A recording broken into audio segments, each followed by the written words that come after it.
Did this guy almost fall asleep again right before his show? Kind of. Not lying. About 4:28, I was like, ooh, a nap.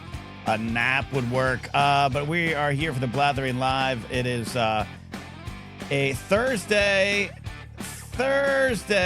and we're going to have some fun here tonight. Big show, really big show. Everyone's checking in here. Already a generous super chat from our buddy Sean in New York. Sean in New York, who's saying he's speaking like he's an old knight guarding the Grail in an Indiana Jones film. In nomine Patris et Filii Spiritus Sancti, amen. I don't, Steve will have to get here and use his Catholicism to convert that. Science returns tonight. Excited for this one. We're always excited for it, but Dr. Addy's got a great one here talking about, are we going back to the moon? I'll be honest, because I'm not a scientist, I'm a dumb guy at the end of the bar. I had no idea what was happening with this. I had no idea that we might be opening up a Dunkin' Donuts and a Pep Boys on the moon. Gonna be a lot of fun. General Cameroni says Napzok. That's wordplay. 5-minute timeout for Cameroni. We're going to talk a little bit of the mergers tonight, and also we're going to play a game based around one of the big headlines that I stumbled onto today. It comes up every now and then. Is the Vatican hiding aliens? The answer, of course, is no. But going off last week's conversation, I'll tell you why I get so mad around the alien conversation, but also so amused and entertained. Joining us, as always, is producer Steve in the producer's box. Steve, I want to apologize retroactively. I'm being retrospective about my retroactive apology I need to make to you. I remember when I first brought you in, and first we couldn't see you, and then I put you in a tiny box in the corner of the screen as if you were beneath me. I apologize for that. You don't have to apologize. I had to earn my place. I literally pulled myself up from my microphone cord bootstraps, Ken, from being visionless to literally out of the box. I broke out of my own box ceiling, and here I am. So thank you as always for having me. Happy Thursday. Well, you can do that in Trump's post-State of the Union America. We're back, baby. America's back, stronger than ever. No crime. They're going to give us money for health care? That makes sense, right? Dow's just raging. It's just so high. Wow. And you know what? Big companies are swallowing up slightly less bigger companies. It's merger time, baby. We'll talk about Paramount and Warner Brothers, but I don't really, maybe we won't talk about it, Steve. I don't know. GOT tonight, 2 more GOT rewatches here on the Thursday show. Then we take the final one to the Casterly Talk channel directly. Thankful to Jared, the Time Pilot, for getting that series going. Also thankful for Jared getting me to do that and leading to this Season 8 rewatch and leading to some really wonderful comments over on Casterly Talk about Steve, how I'm an idiot. Oh yeah, I'm sure those are fun. Yeah, what did you do now? Anything good? Any highlights? Yeah, just not that I defend Season 8, but I like Season 8, and that is a crime in many people's mind, and that's fine. Again, you don't have to like it. There's people I love and respect who don't love Season 8 of Game of Thrones, but when you tell me, "Come on, Ken," it's horrible, as if I'm sitting on this secret that I'm not letting myself believe in. And I'm getting a lot of that this week. And that shit drives me crazy. Like, bring your receipts of why you don't like it. Because I'd probably be like, yeah, that's a good point. There's something I don't like there. But when you come on in this pop culture world, 12 years, 13 years of me doing this, and you act like I'm just some idiot who's just like slobbering over something. I love it. Like, I got hours of podcasting, dude, explaining why I like it. And it put me in a grumpy mood this week, Steve. And this is why I pulled away from Game of Thrones talk initially. But Jared, Alden, Night of Seven Kingdoms, I'm not going away anymore, okay? I'm so happy to hear that, because it sucks so much to hear people kind of like get soured or turned off by certain things they don't like, or if they don't stick to landing the way they want to. And speaking of just pop culture's like zeitgeisty things, you carry some heavy shields, my friend, between the Season 8 of Game of Thrones and how much you love and support all of our Star Wars things and everything. Like you are like that meme of the giant like dude hovering over us, and we're the little princess as you take all the arrows. You know what I mean? So thank you for that, sir. Yo, Steve, I've just been waiting to be recognized as some kind of Greek or Roman soldier defending you in a 300 sequel. I love this. You are. Absolutely. Is that how this movie something like that. They all die at the end, though, Ken. But we don't. Yeah. No, I do. I do. I called myself the other day. I was having lunch with, or having drinks with Darina. Of course, Darina putting out new music, and we were shooting a music video, and we had a lot of fun, and April in it as well. And I was like, I'm the Dark Knight for Star Wars fans. I will do the bad things so that they will be protected. I'll call We don't you deserve you. Rise of Skywalker haters. I'll call you assholes so that you can leave these few people alone, and then you can come after me. Come after me. You want to get nuts? Let's get nuts. All right. Super chat coming in from James Holmes. By the way, I did that Monday morning show live. Monday morning. Thank you to all who responded, and we did it specifically for James Holmes. A little bit for David Mackay. A little bit for James Holmes to watch a live show at a decent hour. He wasn't there, and he apologized for it. James Holmes' confession. I haven't watched the last 2 episodes of Better Call Saul. It'll be a high quality ending, but I was hoping for a happy ending on the cards. I think I'm struggling to finish it. Haven't seen that show at all, but I think at least James is being honest about one of the things that's close to my heart, Steve. That we all are psychologically connected to what we think the endings should be when they aren't. It can screw with us a little bit. Yeah, I think that's one of the downsides of the community effect of the internet and fandom as it has grown out with the advent of blogging and then social media, right? Is Right. we feel a little more invested. And I don't say more invested, but I just think the emotional stakes are higher than they would be if we were just enjoying the art as it is presented to us instead of having this like Right. emotional feeling like, oh no, I thought this or I think this should happen. Therefore, if it doesn't, I'm going to feel a certain way about it. Like that's human instinct to an extent, but also I just want to I just want to consume the art that you're giving me as you were telling it to. You know what I mean? I just want to sit there and just be a viewer. I don't. Yeah. Yeah. It'll come up on the GOT this week. We'll see if Jared fights me again like he did last week. Remember last week when Jared tried to fight me on the strategy of the battle? And again, I could talk about that all day to borrow Jared. He's not wrong about some stuff. There's this thing in this episode we're going to talk about today, season 8, episode 4. There's a thing Jamie Lannister does that upsets some folks, and I understand it because it was, I think, a bad decision for the character. But I don't mean that as writing. I mean that, yeah, the character made that choice. And guess what? You don't have to agree with the character. It's a story, and the character did that. So, yeah, maybe it was an intentional from the writers to say, yeah, this character made a mistake. It's my biggest thing of like some of the lines in Rise of Skywalker from Kylo Ren to Rey. You know, you have his power. How dare, that's offensive. That's offensive to women. That was the villain saying a bad thing that was a lie designed to hurt the hero. It wasn't a statement from the movie. And that will come up again today. Steve, you're making me grumpy. I'm making you grumpy. What the hell did I do? I gave you, remember, I just called you a Greek god a minute ago or something like that in your words. Like, what the hell did I do? Look at that. I'm getting, how's this going? Not great. Laserbolt, tell me. I'm getting a little bit. Okay. But I'm not going to be healthy if I have this. I broke down, had a Coke Zero tonight because I had a gathering a couple weeks ago. And you ever do the thing, Steve, where you host a party and you buy all the treats and no one has them? And then you're left. So I've had 13 cans of Coke Zero in my house. Little mini cans. Every time I order pizzas for a gathering, Ken, this is a thing that, again, don't get married, okay? Because this is a thing that happens when you're like, how many pizzas do we need? Well, we need like 8 pizzas. No, you don't. You don't need 8 pizzas. I don't care how many people are there, because you're only 4 of them are going to get eaten, and then your fridge is going to be full of 4 pizzas that you can only reasonably eat like one of before they get icky. Did I tell you how over ordering pizza is how I got demoted at Screen Junkies? It's 100% true story. It was like the final factor. And actually, I want to say, and I'm not going to mention any of the names. Some of you might remember them in terms of they were in the pop culture zeitgeist, but they'd mishired me for a job. I got hired at Screen Junkies for the wrong job. They needed a supervising producer. I wasn't that. I didn't know that. I was like a live show producer, and I thought I was being hired mostly for on air with also some producing. That was what I was told. They didn't know the job they needed. So I'm defending even maybe some bad people around that. That wasn't their fault. But I was trying to do this job. And we had a show every week that was a movie watch-along show with Andre, Black Nerd Andre. And we'd invite a couple guests, and we'd watch some pizza, do commentary, watch a movie, eat some pizza. And so every week I wanted people to have choices. So I'd ordered like 6 pizzas, large.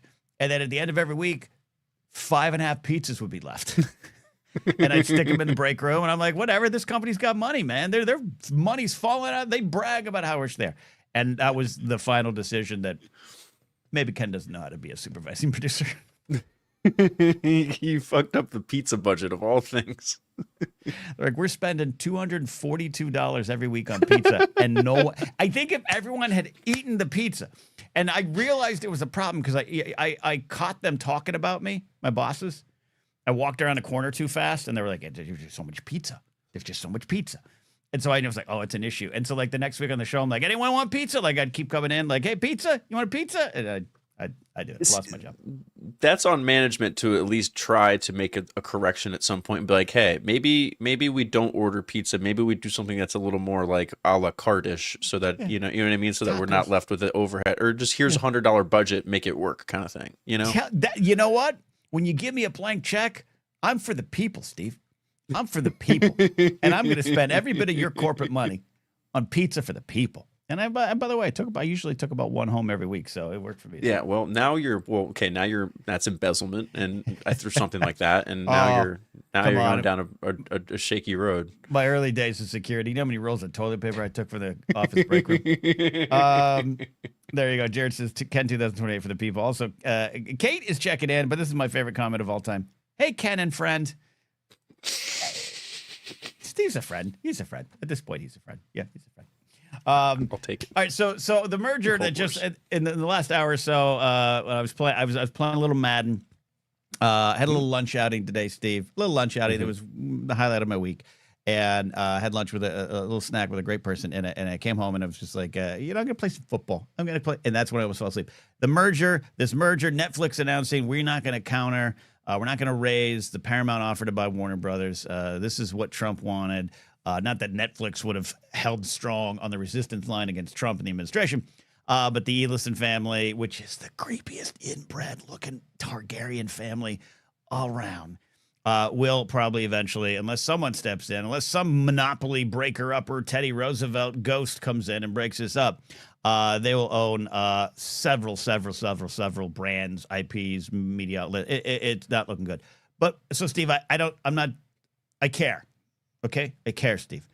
My thing is though, Netflix wouldn't have necessarily been any better. I mean, I think they would. If I'm being realistic, would have been better. But we're all careening towards three companies that own everything. So I'm having a hard time getting too up in arms. Other than be aware and get ready for CNN and everyone else to just push more towards being state-run media. But where are you at with that? Yeah, I'm glad you mentioned CNN because I think that's one of the most consequential ones between. I mean, Warner Brothers, being a film studio, there's the opportunity for different voices to go through, some of the noise there.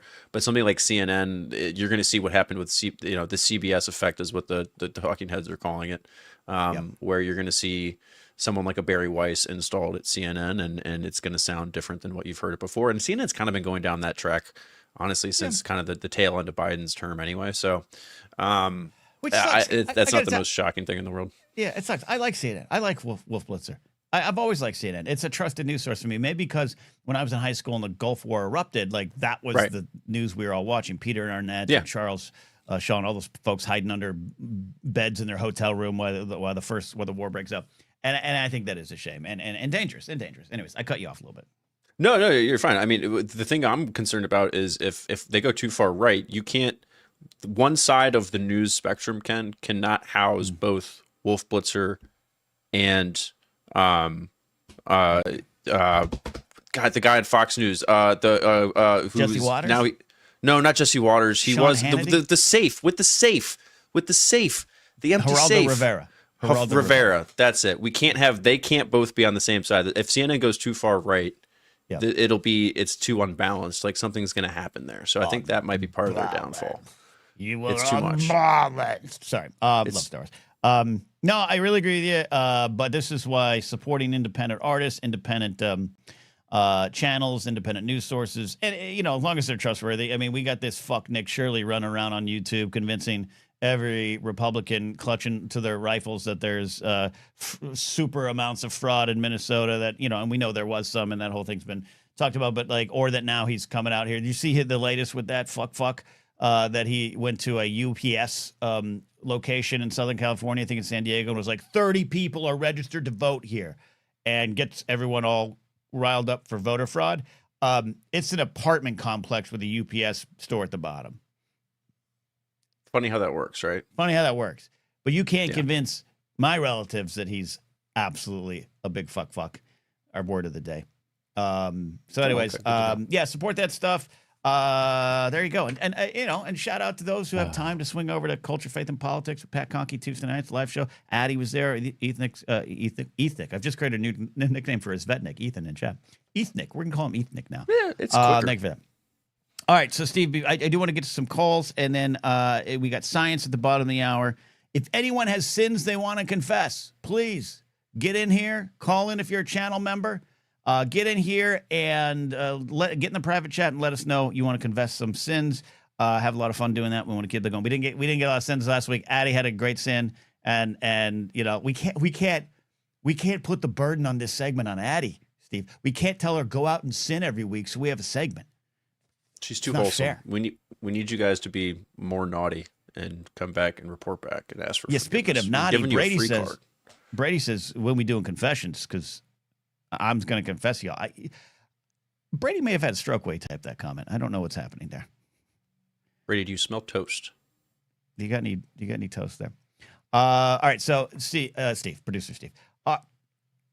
Last week it comes up on the show a lot. Aliens, UFOs, and last week I brought it up. And I know I offend people. I know Addie's been threatening to do a science segment on UFOs, and you know she has my permission to do whatever she wants with science. You all defended Neil deGrasse Tyson. You know, he's fine. I called him a prick, but only because I met him and he was a little condescending to me and my friends and was kind of not creepy, but he focused on the female friend group. That's all in our group. He just really liked her. He didn't care about us. Okay.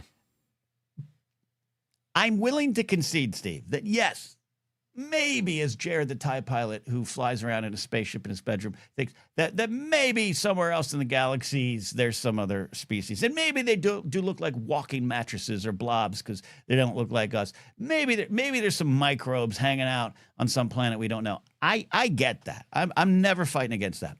What I fight against is the tomfoolery in the UFO world. Are you aware of the aliens in the Vatican conversation or theory? I am, because you tipped me off to this from like the newest story on this. I have not known. I think maybe outside of like an old episode of watching Ancient Aliens when I was stoned in college, right. I may have seen something about this from like the dude with the crazy hair that's always like aliens that on the History Channel. Yes, they might have mentioned this at some point. But besides that, I was not familiar with my church and God hiding the presence of aliens on Earth. So there's a story that was going around this week, and there's a lot of folks out there that can get a lot of clicks and money. And I don't even say it cynically because I was about to do it. I was 3 years ago, I was ready to launch a UFO-centric show just to explore some of these things. And then I'm glad I didn't because I saw the politics of it and some of the concerning things of it. God bless those that do. But there is a guy. Are you familiar with Lou Elizondo? Yes. Okay. Yes. Okay. A liar, pants on fire guy. This is one of the leaders of the UFO movement, and he comes out every few months and says, disclosure's coming, or I got something. And so he went on Glenn Beck, one of the worst personalities we've ever had to deal with as a society in the last 30 years here. Glenn Beck brings him on a show, and Glenn Beck believes that there was a secret where was it here? There was a secret race of like white folks that inhabited ancient America. Right. Okay. Yep. So there's a guy named Jason Colavito. Do you know? I'm sure you don't know. Maybe don't know Jason Colavito. I recommend you all seek him out and follow Jason Colavito. I'm going to share his blog here right now. He does some great work in the world of. Sorry, I just removed it from the goddamn show. There we go. All right, so Lou Elizondo went on Glenn Beck's show and claims that the Vatican showed him an ancient UFO account, Steve. Pope Leo said, hey, you like the Cubs? Yeah, well, Cubs are okay. Do you like aliens? And then they pulled him down to the basement. There's Lou on the right. Liar, pants on fire. His history, everything about him is a mismatch of truths and lies and stretches of imagination. He said, I'm going to get down to this here. And there's a point to this, Steve. Okay, do you believe there's a point to what I'm saying? I'm not going, if whatever the point is, Ken, I'm not going in the basement of the Vatican under pretty much any circumstances. Yes. He says, I spent some time, and Jason Colavito tracks these guys. He tracks these guys. This is why I think Jason Colavito's work, and he's an author. He's written a book or has written a book about James Dean, all this stuff. This is Lou Elizondo. I spent some time at the Vatican, I'll tell you. I'll share this. It was kind of interesting. I'll make it quick. They opened a scroll, and it was very old parchment, and it was in Latin, just like Sean's super chat earlier. And one of the senior academics there at the Vatican said, look here, read this part. And it talked about eclipsis, and it's a Latin word, and they were using it for Roman shields because the Roman shields were round and lenticular, and they looked, I guess, like suns. And he said, here it is. And this was a discussion between a Roman soldier and a Roman general where they described flaming Roman shields in the sky that would follow them from battle to battle. And that these Romans were reporting that these flying things, and he says that, and Lou's like, they showed me the truth. So Colavito says this story is rooted in Quintus Curtis Rufus's History of Alexander from 50 CE. And he goes into the detail of that, which kind of on surface you're like, oh shit, it confirmed. Space orbs followed Roman soldiers in battle. Flaming space orbs, nonetheless, Steve. Do you like flaming space orbs? I like the sound of flaming space orbs. I like even more the idea of being whatever the hell these Roman soldiers were on, because that must have been the good shit back in the day. That was like the really good early, or like they were trying stuff that probably doesn't even exist anymore. Not the meth that the German political party soldiers probably were on during 1939's into 1945. No, there probably some roots of plants that don't exist anymore, but they made you see purple elephants and flying shields. Indeed. I won't go too much into it, but Colavito did some research, and he did some research about this. And there is a mistranslation. First of all, Lou Elizondo's not understanding the word that he's talking about. And there's some mistranslation here. But also, the mistranslation is kind of, I'm summarizing a little bit, it's kind of accurate. Because Alexander the Great was not the first to see them, nor was he the first to find them troublesome. He tells us two strange craft that dived repeatedly at his army until the war elephants, the men, and the horses all panicked and refused to cross the river where the incident occurred. Okay? Oh, sounds real. This is from Frank Edwards' 1959 book, Stranger Than Science, where the radio host generously rewrote the text, copying from the other misuses of the word, or for the book Alexander, the History of Alexander. Lou Elizondo is claiming that this is fact when it is a goddamn 1959 like book and radio play, Steve. So when I get angry about UFOs, this is the shit that I'm angry about, because if you go too hard in the paint on UFOs are real, you're siding with these fucks. Our word of the day. Does that make sense, Steve? End segment. It makes perfect sense. Our modern UFO theories and conspiracies are built on shittily made games of telephone. I hope this guy who did the translating on this, Ken, we need to get him on the case of the Super Bowl so that we can figure out what it was that Bad Bunny was saying. That's what we need to do. Yes.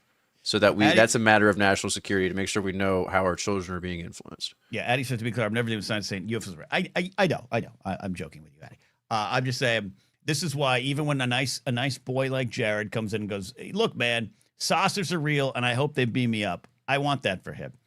But the people behind these lies are literally making shit up or taking things from a radio play and trying to sell them as fact. Glenn Beck doesn't know to push back on it. Glenn Beck wouldn't push back on it. They sell their narrative. A lot of these folks want to use funding for UFO research to prove that angels and demons are real. And maybe they are. I got no proof to say they ain't. But I don't want Harry Reid giving $20 million, rest in peace, Harry Reid, to Robert Bigelow for this stuff.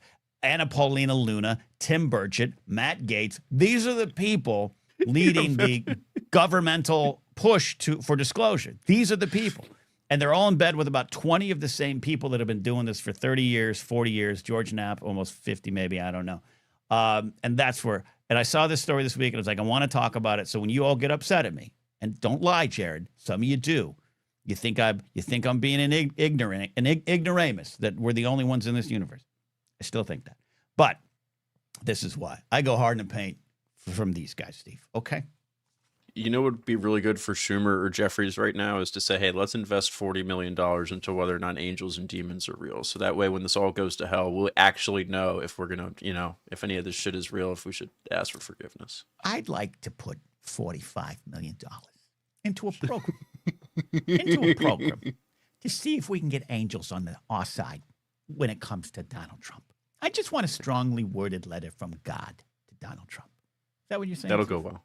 No, that's what Susan Collins would want as well. Yes. We would at least get one Republican vote on that, Ken. And by the way, Christ, I'm still in on Plattner. I saw the. Did he latest do with something him. else now? What happened now? What happened? Yes, he did. He retweeted or posted someone who said something about Donald Trump's State of the Union. I couldn't even tell you why, and he was like, "Yeah, I agree with it." That dude is like a Holocaust denier. So Plattner pulled it down. And now I have blue sky liberals trying to tell me, see, proof he's a Nazi. You got to do pulled more it than down. that. He pulled it down, just like he changed his Right. tattoo when it finally became an issue. And I still cannot understand how people do not understand that most gruff white men, when in a pack of white men, will get tattoos they have no understanding of and hold on to, no, I got this over here. But here's the thing. If Plattner completely reveals himself, yeah, that might happen. We have to just trust every step of the way. And it was part of my blue sky day. Yeah, see, the most blue sky thing I think I'm going to say is at this point, unless you're like a legacy brand or like a politician that's like, even at that point, what are we still even doing on Twitter at this point? You know what I mean? Like, Yes. I'm just like, what is anyone's like? I just can't like. What are you're yelling into a crowd of bots and like hentai anime like VTubers, icons. I don't know who you're talking to anymore. Laserbolt says most. Laserbolt's like most. Look, Laserbolt would never be influenced by any group of white men to go get a tattoo that he didn't understand. That's why we like Laserbolt. All right. Have I offended enough people today, Steve? Yeah, no, I think you're okay. Okay, let's take a call. The appropriate amount of people. All right, I'm gonna give Brett. We're gonna get Brennan Marr. Papa. Wow, that Coke Zero just got me, Steve. Are you okay? No. Do you need a drink or something? No. You okay? No. This is why you shouldn't have soda. You shouldn't have soda Easy on or the heart pop or Coke, whatever you want to call it. It cleans car batteries. All right. I have not had a chance to get Brennan on the show, and I'm going to give Brennan one. He wants to talk Night of the Seven Kingdoms. I don't like talking Star Wars and Game of Thrones outside of my own stuff here. Go to Castle, go to Force Center, but I feel bad. Brennan had the timing to get Brennan on has not happened. So Brennan is going to be on the show. Brennan, welcome back to the show. Hello. And just to be clear, Glenn Beck is a member of my church, but he's an idiot. I didn't even know that, but I do know he's an idiot. And Brennan, I appreciate you saying it. Yes, I would not defend people in my church who are idiots. Sorry. Includes Harry Reid. He was a Latter-day Unfortunately, yes. Democratic senator. Both sides. Brennan, that's how many Republicans in my church hated him because he was a Democrat. Oh, I can only imagine. Almost like he was great. All right, Brennan, you have the floor. I'm going to give you 1 week permission to talk about Game of Thrones here. You wanted to talk about Night of the Seven Kingdoms, a show I love. Take it away. More than just specifically that, but in the show is very, as the kids say, wholesome. Yeah, as far as it can be with some of the as far as it can be covered in Westeros, yeah. Yes, I agree. Everyone always stresses the importance of these dark and gritty shows. I hate those words. Sure, I agree. Like Andor and stuff like that. But at the same time, I wanted to get your thoughts on what is the value of having the opposite of that? The shows and movies that are more on the wholesome side of things. I mean, wholesome's not the word I use because I personally find, and I'm not saying this against you, Brennan, to be clear. Wholesome is a word to me that comes from 1950s lies about what's actually going on, right? Fair enough, yes. Wholesome, I like that wholesome Little Richard rock and roll song. It's literally a song about gay sex. Like, yes. And you know what I mean? So that's where I fight against it, but I'm not fighting you. I know what you mean, Brennan. What I think the value is what you're seeing with the Night of the Seven Kingdoms. It's not sweeping the nation or the world like Game of Thrones did in 2011 because it can't. We're not in that world anymore. Streaming has destroyed that. But it is sweeping the pop culture world because of the heart. So maybe instead of wholesome, I use the word heartfelt. Heartfelt, yes. Heartfelt and the connection between these two and the lessons learned. The center of this show is Dunk and Egg, as it should be. This is not an ensemble in the way Game of Thrones or House of the Dragon is. I love House of the Dragon, but it's dense and it is hard and it is brutally violent in a way that sometimes I do understand when people are like, the world's bad enough, and now I got to watch all this on House of the Dragon. I understand that. And there's some brutality in Night of the Seven Kingdoms that is in your face and real, but the show uses it in a different manner. And I think people are finding a little bit of hope in the connection. Not unlike, I'm not directly comparing it, but not unlike A New Hope in 1977, which George, as we all know, released in a time which post-Vietnam, post-Nixon, loss of trust, loss of institutions. Yes, exactly. You know it. You've talked about it on your podcast. I think it's the same effect that people are having around. I even got a text from someone today, someone I know who was like, had not stopped watching House of the Dragon after 2 episodes in season 1. And they were like, I just want you to know, I love this season. And I'm like, yeah, I get it. And it's the heart. So that's what I think, Brennan. I really agree with you, Brennan. Yeah, I mean, there is a lot of heart. And by the way, Raymond Fossaway, one of my new favorite characters. Yeah, absolutely. Because, redhead. He got the redhead. So, He did, Rowan. And she got him. I think Raymond is the MVP of that show as much as I like the other characters. Smile, yeah. Yes, Raymond Fossaway, the golden apples have been born, and I don't think we'll necessarily see him in season 2. We won't see Maker in season 2, but it could be. They could change some things. But anyways, I'm really glad you enjoy it, Brent. It's a great show. Yeah, I do, and I really like the fact that it's not stressful viewing. Yeah, other than episode 5, but that was intentional. Episode 5 was intense. But, I agree with you, though. I agree with you.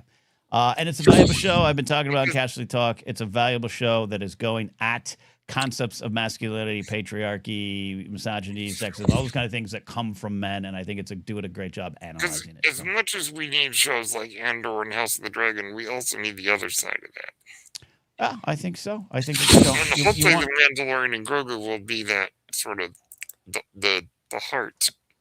I'm gonna agree with you, but the alarms are going. You're talking Star Wars, Brett. You're talking Star Wars. No, I'm just bracing myself for the people are going to be rude about it online. That is true. That is true. Brennan, I know you got dinner plans, or are you having an awesome blossom tonight? No, having a nice baked potato. God bless you. Brennan, thank you for calling in, buddy. I'm glad you got back on the show. All right. Thank you. All right, there you go. There you go. There you go. Absolutely. And I agree with Addie's statement here. I don't think you should claim a show that barely passes the Bechdel test going after patriarchy. Yeah, but it is going after it. It is going after it through the eyes of these men and these characters. They didn't add characters, and that's noticeable. So I agree with Addie's statement, but I think sometimes you have to speak to the audience. This is my thing with House of the Dragon. House of the Dragon is a male-dominated audience, and it tried to speak to them and in a way, especially episode 1 of House of the Dragon, that was like, hey, fucks, listen up. But I definitely agree with Addie. Like, I could think of like 3 female characters that spoke. and that's something that hopefully they correct going forward. I agree with you, Addie, on that one there too. But I do think it's going after it. It's going after it by using the men that are the problem behind it to hopefully illustrate points. I don't think the points get taken. And that's why I'm here on Casually Talk with Alden Diaz to go after it. All right, we got some sinful confessions. Coming up, but I think we should do, speaking of Addie, I think we should do science, Steve. You ready for some science? Let's do science. I'm excited. Let's get smarter. Dr. Addie's here, but Dr. Addie's got some other life stuff to discuss. Addie, how are you doing? I'm doing all right tonight, guys. How are you? Sorry, I took the worst time to take a big sip of water. I'm good. Steve didn't have to leave you hanging, to be clear. Steve could have. I did. No. That's how it goes. You see someone take the sip of water and you know the questions going to them. Everyone in radio knows now. You let him out to dry. That's how that's. I agree. Trust me. I agree with that. Addie, before we get into science, you're something you wanted the floor, and we wanted to give you the floor because we love having you around here, and in good times and bad times. What's on your mind? Yeah, so I appreciate this, Ken, because I'm going to take a moment to talk about something that matters to probably no one else in the audience but me. But that's also the science segment. So here we go. Hold. I'm going to stop you there. If I said no more science, do you know how many hateful letters I'd get? People love the science. All right. Take it away, Eddie. So before we start tonight, I'd like to take a moment to pay tribute to someone who had a great impact on my life, who passed away last night, and that's Olympian Jeff Galloway. In 1972, Jeff completed the 10,000 meters on the U.S. Olympic team and had been a collegiate All-American athlete. And that's the kind of pedigree that might suggest a tendency to gatekeep running as a sport, to keep it to serious runners only. But Jeff did the opposite. Jeff championed that anyone could be a runner. He pioneered the run-walk method that allowed me and countless thousands of others like me to cross finish lines. He believed in every single one of us and always had words of encouragement on the numerous times I got to meet him. He gave us the power to take control of our lives and believe in ourselves because he believed in us. I can't believe I won't see his smile and encouraging thumbs up on a race course again or get a high five at a finish line ever again. But I owe him every single finish line I've ever crossed. And I've been questioning my identity as a runner recently, but going forward, I do this for and in memory of Jeff. So rest in peace, and thank you for believing.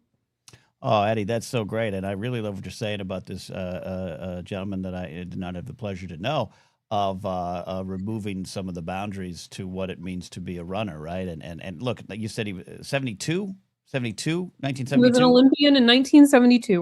1972 is only years removed from the concept of women being allowed to run. Yes. If you knows the history of the Boston Marathon and the two women, the names, I was trying to put together a podcast on this last year. I was pitching it to a network, and I got 3 rounds, and then they pulled off on it. So the names are escaping me because it's been a bit. But the first one did it unofficially. She just jumped out and was like, "I'm running." And the second one did it officially. And some of the reasons, they're all sexist and based in that kind of misogyny, but a lot of them was that, you little ladies, you're not strong enough to run. You won't let it, just this base level 1435 mentality of burn the witches. So for him to come along, and what I really appreciate what you're saying, Eddie, is I just had a conversation with someone today about, like, you don't have to bench press 200 pounds. You could bench press 10.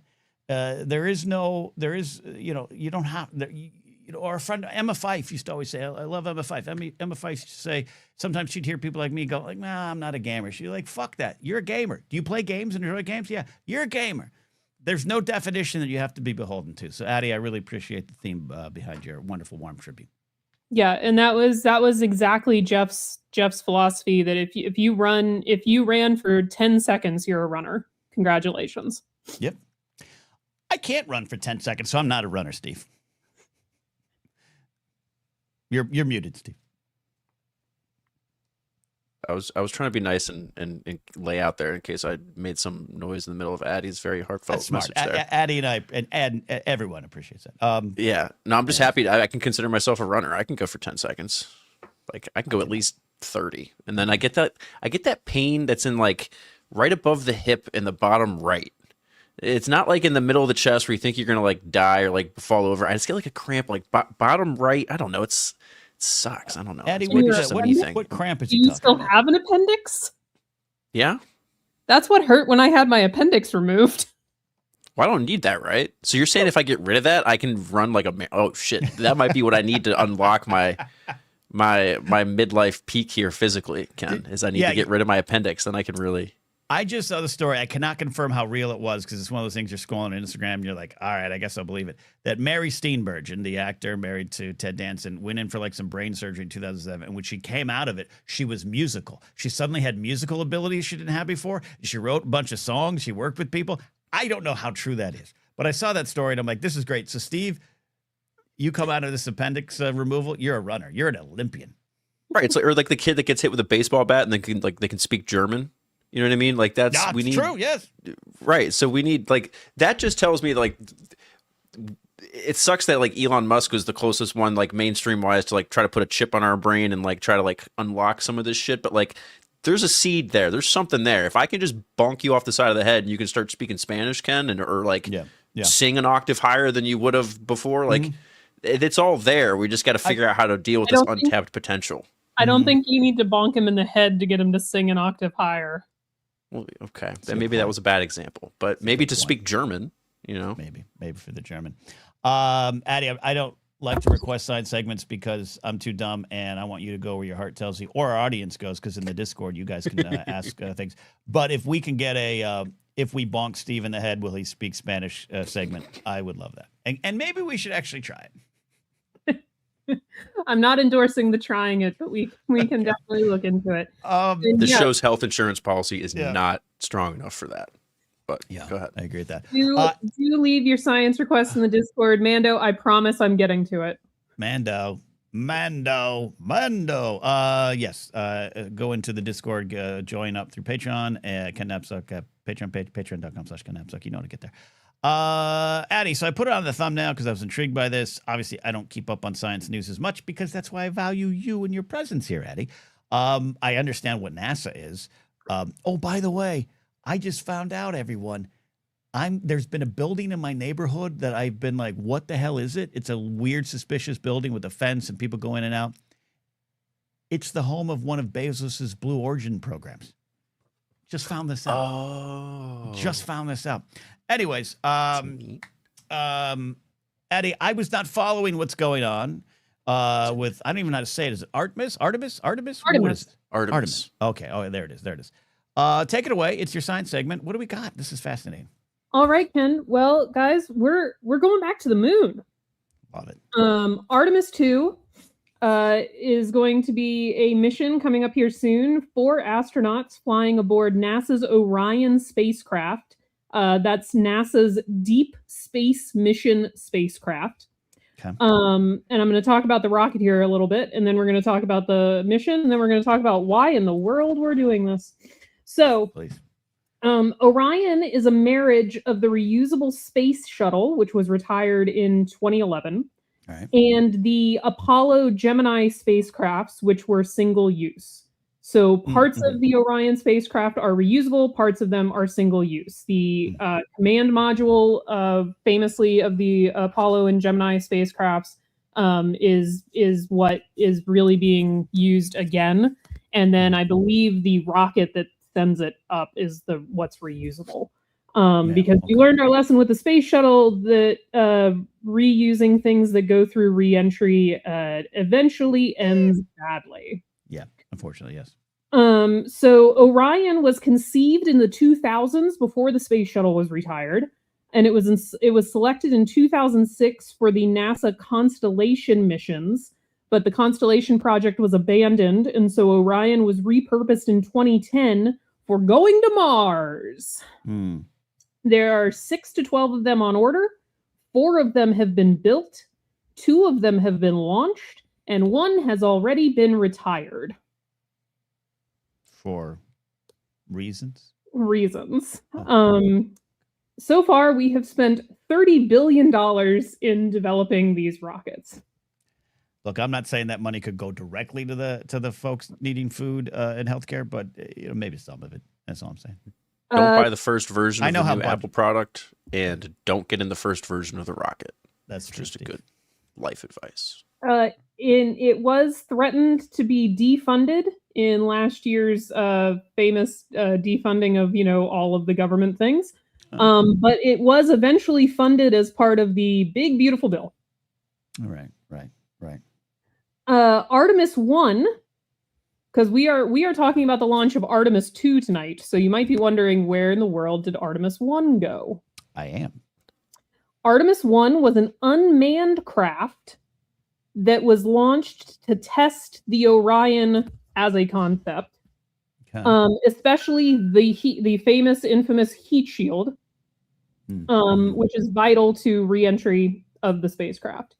It was launched in 2022. And during that launch, there were a number of different problems, not the least of which was it leaked hydrogen fuel. Doesn't sound good. Yeah, yes, you do. So now we have the Artemis 2, and we're going to put people on this one. That seems early. Just saying. Was there an Artemis 1.1 or 1.2 with iOS releases? Because it seems like we should shake out a couple of the kinks first, and then put human people on it. Or I don't know, this sounds terrible, but we used to put animals on them at first. I don't know. I'm not advocating for that. But can we put a camera or a computer or something? Can we put a robot on it first? Yeah, we can put an AI robot. Yeah, this exactly. Is the use of AI. Put an AI robot. and just have it like just put Grok on put Grok in a crash test dummy. Yeah. Put it into a crash test dummy and have it on a Twitch stream the whole time, and we'll watch it. God, this is so true. Addie, how likely is it that we could have AI robots going on Artemis 1? Well, unlikely for Artemis 2 because there are actual human beings who are going to be doing this. These poor bastards. But Steve's not entirely off the mark when it comes to whether or not they've worked out all of the kinks, because Artemis 2, which was previously set to launch in 2023, will now launch no earlier than April of 2026. Oh, wow. Okay. Wow. This is an update from last Friday when NASA said it was going to launch a week from tomorrow. Oh, okay. So in less than 7 days, they pushed it back to another month. So this is why Brady earlier said I'm worried for Artemis. Is this why? Okay. So they've apparently fixed the problem with the leaking hydrogen. Thank God. But there's now a problem with the helium flow in the fuel tanks. Okay. And they've taken her off of the launch pad and wheeled her back to the vehicle assembly building in Cape Canaveral to fix it. And this is the latest in several delays that date back again, like I said, to the original target launch in 2023. So this is all fascinating. Steve, do you have any questions for a resident professor of smart things? My one big question, Addie, that we don't have to answer right now, Steve can have some follow-ups. What is the value of returning to the moon other than trying to beat China there? I saw Laserbolt put that in chat, and I think that's a motivator. What do you think, Addie, from a smart person perspective? Well, we're getting there, Ken. We're getting there. Okay. So couple of fun facts. Okay. When it launches, it will be the first manned mission to the moon since Apollo 17 in 1972. Okay. Same year Jeff Galloway went to the Olympics. While they will not land on the moon, the 4 astronauts will slingshot around the moon before returning to Earth. Doesn't count. Didn't go to the moon. Doesn't count. Doesn't count. They didn't go to the moon. This is like saying I flew over Kansas and I've been to Kansas City. No, I haven't. I flew over it. I landed and got on a connecting flight in the Charlotte airport, but I can't say more. I've really been there. You've been to that more than these guys have been to the moon. All right. Yeah, I don't disagree, Eddie.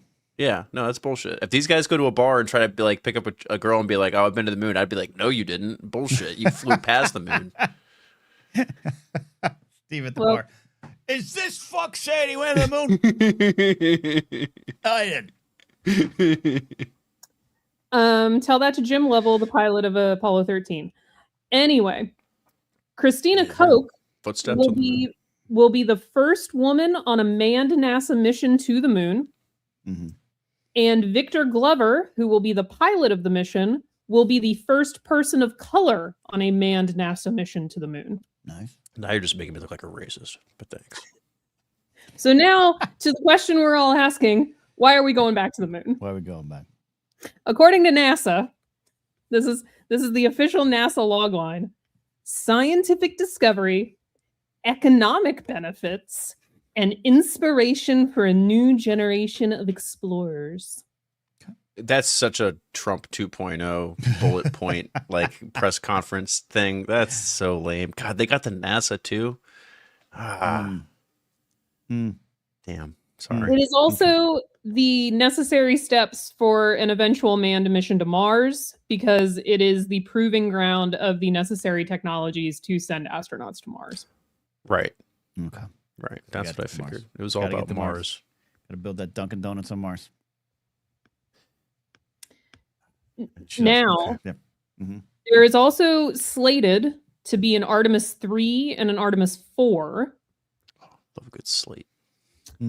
Artemis 3 will actually land on the moon by 2028. Bullshit. I'm calling bullshit. We are not with people. We're putting people on the moon before this clown's presidency is over. Bullshit. He wants to be just like Kennedy. I will before the end of this decade. We're gonna put men on the moon. weird. I'm a gambling degenerate, and I will bet we will not put a human being on the moon before the 20s are out. Not with the way the delays for Artemis 2 are going. I'll agree with you. So I can't bet against you. I can't make any money off you, but I agree with you. Let's put some blathering money down on that. Now, I'm sorry, Addie. Please continue. Artemis 4 has no date officially attached to it on the NASA website. But, that's convenient. Artemis 4 will that government spending, baby. Will establish a lunar space station in orbit around the moon. Now we're... You know what's Okay. always disappointing. I'm glad Eddie brought this up. We got these space stations, International Space Station, all these things. I used to play that game in the 80s in the Commodore 64 where you fly up and you build a space station and all that stuff. I love that stuff. Yeah. The problem is when you think space station around the moon, Steve, you and I and others are always thinking like some cool Star Wars like, or dare I say, Deep Space Nine like space station.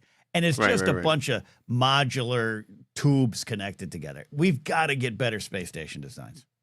Yeah, no, we had better space station designs in the 90s. Just look at like Austin Powers, right? Like we have the technology. Just do that. This is insane. Yeah. Well, okay. This also, God damn it, this makes me. Addie might know the answer to this question, and don't take this the wrong way, anybody. But we're talking about space stations, so now I have this question because the ISS is going away. Have we ever confirmed this? Because I know we've had all sorts of people now up in space, whether it's the space station or on different shuttles and stuff. Mm-hmm, mm-hmm. Has anybody ever boned in space? Even for scientific research, right? Right. You have to imagine at some point, they didn't announce it. Seriously. We're as horny as a species as we are. We've been in space since the 50s, and it's 2026. We haven't banged in space yet. Like we had to have. Because here's the issue. Now, we have a puritanical society here in America, but we do like to get down. The rest of the world's probably wondering this too. At some point, one of these countries, if not us, they know if we've got to sell space travel or getting off this planet. And, and when we tell people you can go, but by the way, we don't know if the act of sexual congress is actually even something we should do in space. You might spontaneously combust. I think this is a great question. Addie, what say you? Officially, no one has ever done it. The lack of gravity does make it kind of difficult. Oh, give me a break. We could come on. Look. You can practice on a waterbed at home. You'll make it work. It's fine. Or a sex swing. Yeah, or a pool. Don't do that. That's how you get UTIs. Microgravity also directly affects blood flow, which is kind of important. No, that's a problem. That's a little blue pill for that. This is a great little blue pill for that. We got I can science. Steve, I can out science your science, Addie. I can out science your science. I want Addie to land this Artemis plane here on her segment. I don't want to step on it too much. I apologize. You have you have raised a spectacular question that we should just do a video called "Can You Fucking Space?" Okay. Millions. Lucas told us there's no underwear in space, so we're halfway there. So we know the question has been thought about. Go ahead, Addie. Sorry.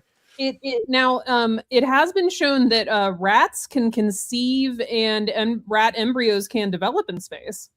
So we've had animal. That's crazy to me. Like the rats have gotten luckier in space than we have. That's sad. We should be ashamed of ourselves. Detective McCarsel's breaking my heart here. He says the Daily Show just covered this. Fuck, we're late. God damn it! I didn't know that. I mean, come on. I don't want. Who watches the Daily Show unless it's a Monday? Let's be honest. I'm sorry. That was mean.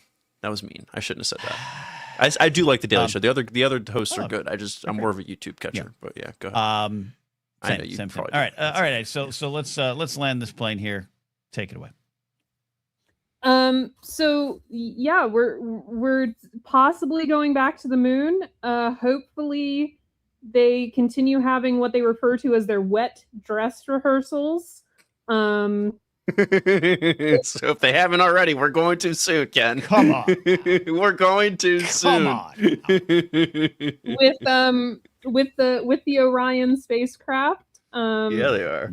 To make sure everything's okay before they actually put people in it and blast them off to the moon. That's all fair. That's all great. So again, like when I proposed this segment, we were launching next week. Now it'll be next month. So everyone just keep this in mind in case it actually happens. So next month is the trip that they're going to fly around it, right? Where they're just going to go say hi and come back. Okay. Correct. A couple of tourists. And they're actually, what they're going to do, very interestingly, they're going to completely orbit the Earth and then shoot out to the moon. Wow, that's pretty cool. And slingshot around it and come back. That's like pretty cool. Great. Yeah, that makes cool. And is that an orbital? I'm guessing that's like an orbital. So you're talking to a very experienced Kerbal Space Program player right here, so I know a little something about orbital physics, Ken. This is why I'm convinced I can call the Miami Dolphin offense too. So exactly. So but the best thing about that game is you get your little green men into space, and then they inevitably crash on the moon or get stuck somewhere in space. But you can still see where they are. So then the rest of your time is that afternoon is spent. How do I get them home? Like I have to. It turns into your own little game of the Martian. Like I have to go bring this man home. Love that. Okay. So yeah, that's I mean, that's my experience with it at least. Slingshotting around the moon is also how they got the crew of Apollo 13 home when they didn't have any fuel anymore. It's a gravity thing. It's a gravitational. Everyone has a good slingshot. All the space movies have a slingshot around the Earth, the moon, whether it's Armageddon or the Martian. We always do the sling. Think of something. Find a new slant on the slingshot. Give me a new. There's a very practical reason for that, Steve. It requires a lot less fuel if you use the gravitational pull between the moon and the Earth to get yourself back home. I understand the practicality of it. I've heard it so many times now. It's not as impressive as it used to be. Show me the solar sail or something cool like that. I want space pirates. You want Dooku's solar sail? Yes, I love that. Yes. Steve almost brought up Star Wars. Addie, this has been some spectacular reporting. My final question to you is, if, and I know there's a tragic, not joking about it, there's a tragic history of this, but if there was a program for you to join up and go on one of these missions as a civilian professor of smart things, would you take that opportunity? Hell no. All right. I think it's a good answer. No. Addie barely likes going outside. Addie not going to the moon. All right. So Steve, we get Addie to join that curling club. We get Addie to go to a party on a Friday night. Next up is Artemis. I think she'll get there. I think she'll get a date. Yeah. I have this love and adoration for a very simple human thing called indoor plumbing. Addie, I agree with you. This is why I will not go camping with Laserbolt unless the RV's there. I'm with you. I don't know what's going on in space. They go potty in like bags, don't they? Yeah. Maybe that's why they don't bone in space, because I heard the space station smells really bad, so that's probably part of the issue. That's probably true there. And Laserbolt says he would absolutely go to space, but let's be honest. Laserbolt goes out to the wilderness in his RV, lights a campfire, and I think he'd take some things that sends him to space. Eats a mushroom or two, and then that's all you need. I think Laserbolt is in space. Addie, appreciate this, and thank you for the very nice tribute to Jeff Galloway at the top of the show, and keep on running. Thank you for allowing me the platform to do that, Ken. And I will see you all in 2 weeks for science. Love it. I'm heading on spring break, and I have people coming to town, and just spring break. It's February 26th. Perfect spring break. There's 3 foot of snow on the ground, but right. The hell you could have gone to Corpus Christi. You could have gone to all the other places MTV Spring Break rent, and you. But I respect what you're doing, Addie. Stay home. Yeah, I'm not going anywhere. People are just coming to me. That's actually smart. That's the way to go. All right, that is science. Thank you, Addie. Appreciate it. You're welcome, guys. See you. Oh, I cut her. I sometimes. Wow, you bastard. Yeah, I do this. Yeah, no, I know. See you in 2 weeks. Yeah. Jeez. Serenity Jane says my grandpa was an engineer for the Challenger who warned about the O-rings. That guy, I know that guy. I watched the doc. Yeah, I watched the doc too. That was one of my COVID experiences. That was one of the things I did when we had COVID. I sat downstairs in my office. My wife was upstairs because one of us she had COVID and we didn't want me to get it because I had to work still. So I sat in the basement and quarantined myself. She sat upstairs and we watched that Challenger doc together. We pulled each other up on the iPad so that we could zoom. It was the most adorable thing. And we were really only physically probably 20 feet away from each other. Cute. Yeah, I want that kind of love. Yeah, I want that kind of love. It's nice. Yeah. All right. I'm sorry, I didn't mean to make you sad, Ken. I'm not sad. I'm in a great mood. Good. I'm so happy to hear that. I'm great mood. I don't know what my future will be. I am at the bottom in all of my bank accounts. but I can't explain to people how I'm free right now. And I'm excited for what's coming. That's where we're at, Steve. That's where we're at. We'll talk about it more in the Monday Morning Show. I think we should do some sin confessions because we actually do have some here, and then we'll do some GOT after, and then round up the show since I can go a little longer tonight. I was supposed to be out here by 6:30, but plans got canceled. Let's go ahead. Should we go ahead and do the old switcheroo into our very not mic settings? Don't switch the mic settings. God, this is why I need a producer to do all this. Oh, wait. Okay. I can only do. I mean, I can lead the horse to water, but you can't. I'm that bad. Oh, I can't. Oh no, this thing has happened. You have admin, right, Steve? Now? Yes, I do. Is the organ? You need me to do the organ? Yeah, I get. There's thing happens where suddenly I can't scroll down. Okay. So I got you. Scroll down to music and put it to about 8 or 9, and then that is. I got you. I got you. Thank you, Steve. This is why Steve has admin power.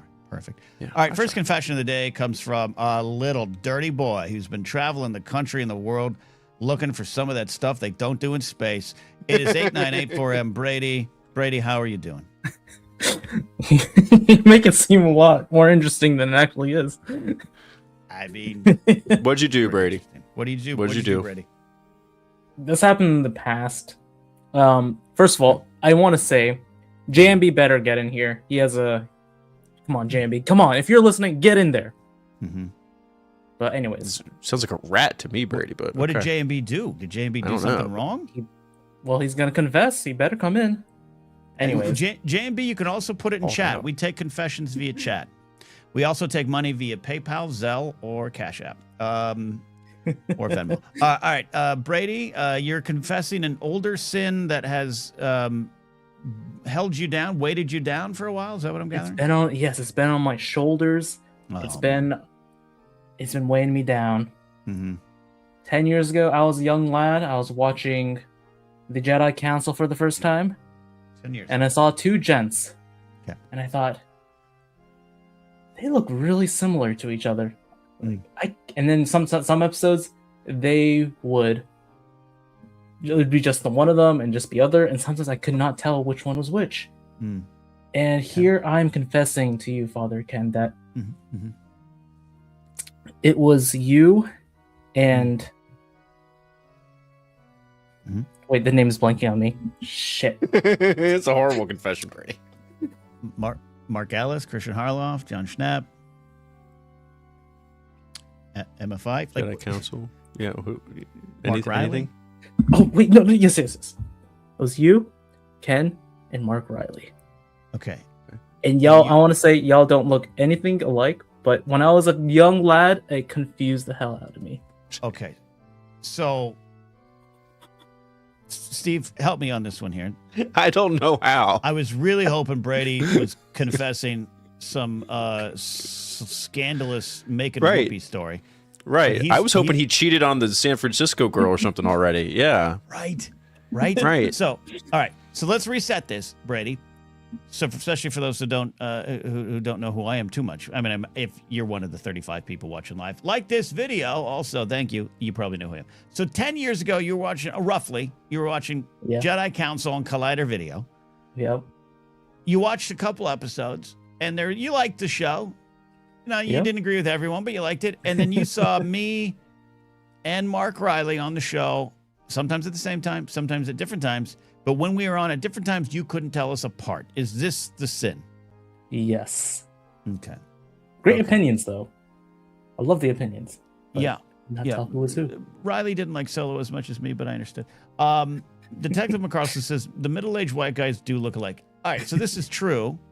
Especially because we all grew those beards. We all mostly had beards during that era, and I still obviously have mine. Mark has his. Steve, do you consider this a sin, number one? Do you have an explanation for the sin? Steve, when you went to Chicago to see my live show, did you think you were going to see Mark Riley? No. I did hope to see other more famous people that I didn't get to see, both at your show and at the Mark Ellis stand-up show, unfortunately. So it was fine. So that was fine. My wife was a little disappointed in me. I think she kind of was like, "This is what I married." But other than that, may I ask, what other famous people did you expect to see at the Force Center and Mark Ellis shows? I don't know, Chicago. We might run into like Barry O or like, I don't know, like, John, like Rex John Grossman. Cusack or Yeah, I don't know, like, but Chicago, who knows? But the meet and greet was fun though. The meet and greet was fun. But no, it's All right. Is this a sin from Brady? Is it a sin from Brady? It's borderline racist, but I don't know if it's a sin. So, I mean, if that's sinful, I don't know if racism is in the commandments or anything. Is it? I don't think so. There's something about like your neighbors, but if it was, current organization took it out. I'll tell you that much. They cut it out. Okay. Yeah, that's now Brady. I appreciate the story. This is why I have long hair, Brady, so then I don't look like the rest of the white guys in their mid 30s. You know what I mean? Steve, that's one of the reasons. That's what Steve does to differentiate himself from me. Yeah, it works. Trust me. No, my lighting's been a little problem lately. I don't know what happened to my lighting. And then you look great. A little sunburned today. All right, Brady. So I don't think this is a sin. I think it's forgivable. I think we all, especially that was one of the big criticisms against Collider at the time, and Collider Jedi Council is. A bunch of average white guys. Talking to yeah. Bunch of average white guys yelling about shit. Yeah. And you know what? They weren't wrong. I tried. Okay, I tried. I tried really hard. Mark Ellis went above and beyond to change the game a little bit. It didn't take. We were like peak woke back then too. That's kind of surprising when you think about it. Well, side conversation. It really kicked up into high gear right when I got there, industry wide. Yeah. And one of the first days I was there, we all went out to lunch, and our boss took a photo. And I remember watching him take a photo to post on Instagram, and I went, "Oh no, it's all a bunch of dudes." And this is don't post that photo. Don't post that. Oh, you posted the photo, and by the time we got back from lunch, it was just like, it was a problem. And it should have been. Anyways, so that's not a sin. The question I have for you, Brady, to wrap up this sin confession: at what point did you finally like have that realization that we're not the same person, and was there a moment it clicked in? I think it's just watching after a while. That's what the thing is, and when you don't get much exposure to people who kind of look alike, it takes a while to get used to it. Mm-hmm. And that's why I bring this other example is that people don't know this, but internationally, people think all the Hollywood Chris's are the same person. They're not wrong, actually. Yeah. I think they came out of the same lab, at least. Yeah. They think this guy is very prolific. Wow. Yeah. He just makes a movie once a month. Do me a favor, Brady. Don't tell them the difference. Just don't tell them. Don't tell Have them. you downloaded the Hallow app yet, Brady? The what? What? Tell you what, Brady. Download it today and find out. All right, Brady. You are absolved of your sin, but stay on the line, Brady. Don't yell or scream too much. We're going to take another sin. Then we're going to take a sin from Jared. Hold on. Are we absolving Brady of racism? Like, why are we absolving him of the sins? I am. It's only fair. It's only it's fair. If you confuse some dumb white guys on an internet talk show, you're fair. Okay. You're absolved of your All sin. right. When you put it myself, when you put it that way, how do I? All right. I think if this next caller is ready, we have said their devices are not connected. But Brady, I want you to stay on the line because you bullied them into getting on the show. So we're gonna do that. There they go. Their devices are connected. JMB calling in from the land of the rising sun. Which you know what? If I was dropped there, I'd probably be confessing a sin similar to Brady. JMB, welcome to the show. What's your sin? Hey guys, thanks a lot. I don't know if this qualifies as a sin per se. Brady thinks so. Brady thinks we're straight to hell. Yeah. But the thing is, I ran by about 3 things to Brady, and this is the one that we said I should go on if that's the case. But I do also find it to be the most innocuous of the 3. I talked to Brady, consulted with Brady about. So, what's the yeah? What the hell did you do, JMB?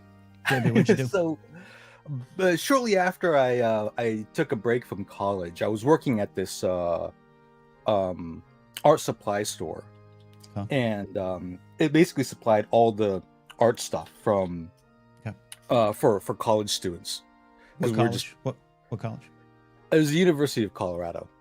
Okay.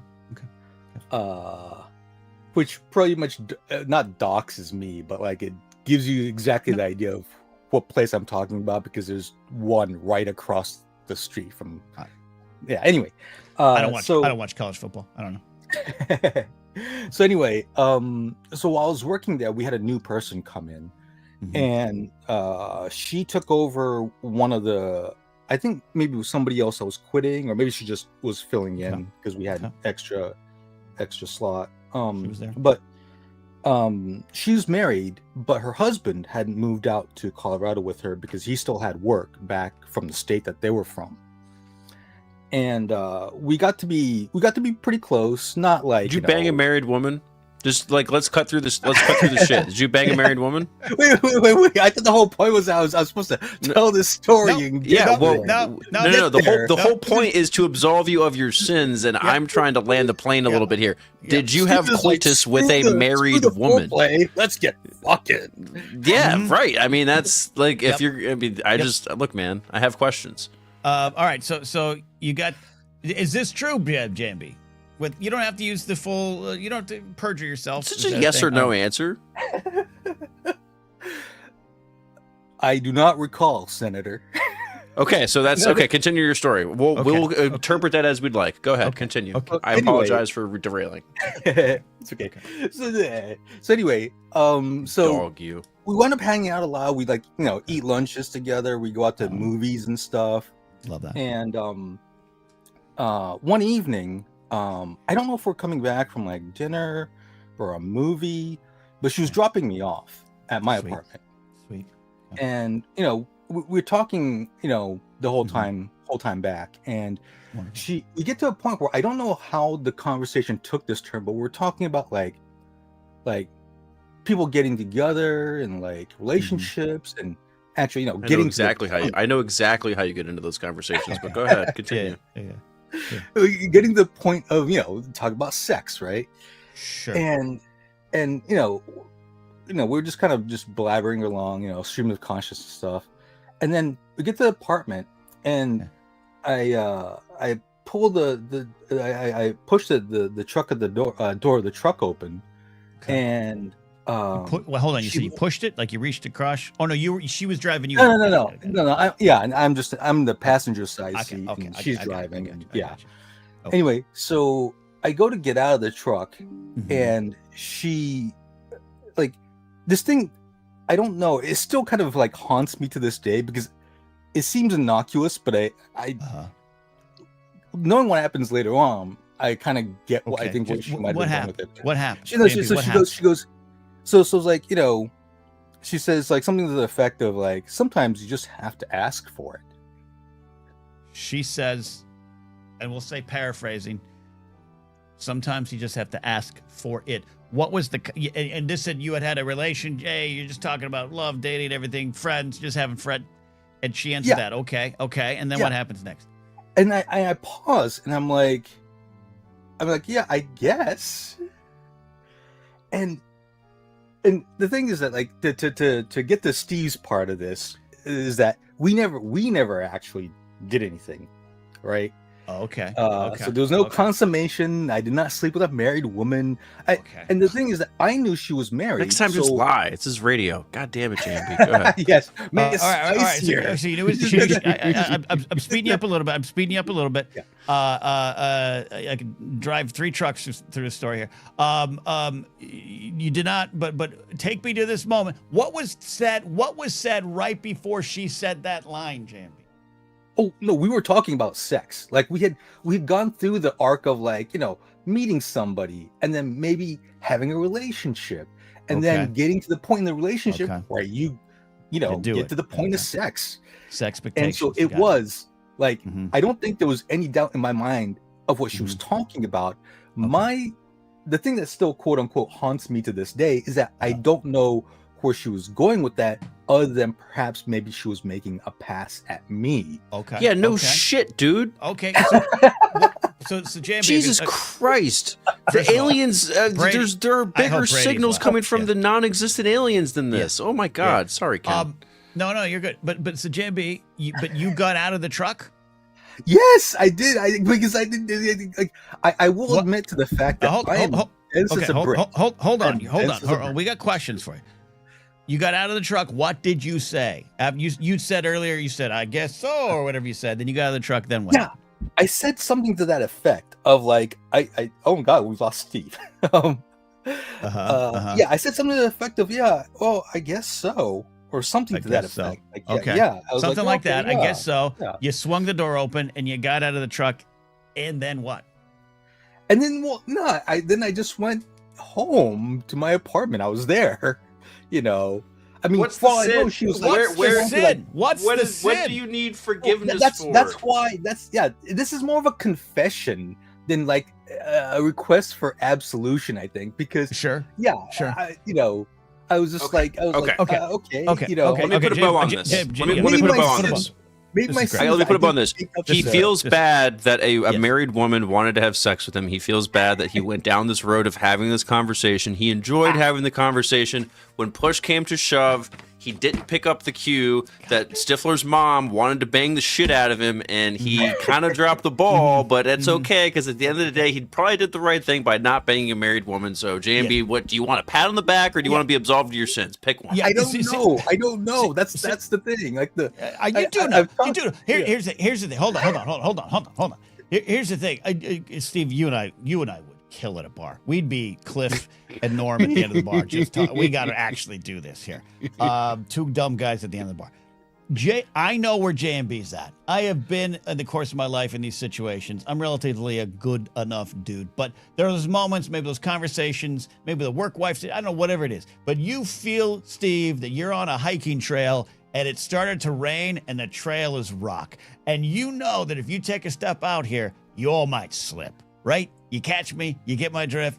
And I think JMB is realizing the conversation that started at some point, electrons started firing, blood that doesn't flow in space started flowing rapidly here, and he might have felt guilty for pushing the conversation too far in what his brain said. JMB, is that close at all? Yeah, I think you're in the neighborhood. I think you're in the ballpark. Yeah. Okay. You know? So that's the sin, Steve. That's the sin. Okay. The sin to me. Again, JMB, by the way, shout out to Michael over the Figure Report. Subscribe to Michael's channel there. Love you, Michael. I know you've had a tough time. We'll get you on the show here, too. Absolutely much love to him. Back into character. JMB, you're absolved of the sin simply because you chose to walk away, which is hard for humans to do if you get to that spot. Yep. If you get to that spot, we are animals in our hearts, and we must contain. This is why I preach to men. Yes, urges are normal. The first look is fine. The second look's the problem. Like, I got it. Mark Maron has a great bit about this is our number one drive. What if we moved it to number 3 on the depth chart? Like, this is what I think it is. So I'm absolving him of his sin because he got out of the truck, Steve. Thank you. Yeah, I think I'm on board with you. I think here's the thing. Steve is just disappointed. He's not angry. He's disappointed. No, that's not true. Because I'm glad that you did the right thing to not blow up another family in another person's entire life situation. You know, like JMB's in a good moral spot here. But I'm going to ask a very shallow question. Okay. Very, very shallow question. Is she hot? Well, I was going to ask, like, on a scale of attractiveness to how worth it would that be? Where you going, Steve? I'm just saying, like, because, like, I don't know, like, if we're talking about someone that's like hall pass type attractive, then you might, you know, I'm just saying. I will say, like, I guess the only scenario here is if it's like a famous person, but it doesn't sound like it was. On a personal attractiveness scale, I would have quote. I'm not trying to objectify anybody. That's not what I'm doing. I get where you're coming from. This is the on your deathbed. Are you going to look back and go, that was wrong, or good? Right. I should have just done it. I get. Yeah, I should have. Right. I get what you're saying. Okay. Right. On a personal attractiveness scale, I would say she was like a 8 or 8.5. That's not what. That's no. We're not talking about the number. Not what I'm getting at. This isn't Maxim magazine. That's not what I'm getting at. Yeah. Let me reframe this. I will dance close as I possibly can to personal experience. Detective McCarthy's right. It is not a number. We're not talking numbers. Numbers are stupid and don't matter. I'm talking about the heat that you feel. And sometimes you got the heat and you both feel it and you know, if this is wrong, I don't want to be right. Is that what we're talking about, JMB? I mean, I felt attraction in terms of like I said, she was attractive. You're making She this too was scientific. sweet, Love and she was lust is smart. not scientific. Well, it actually probably is scientific.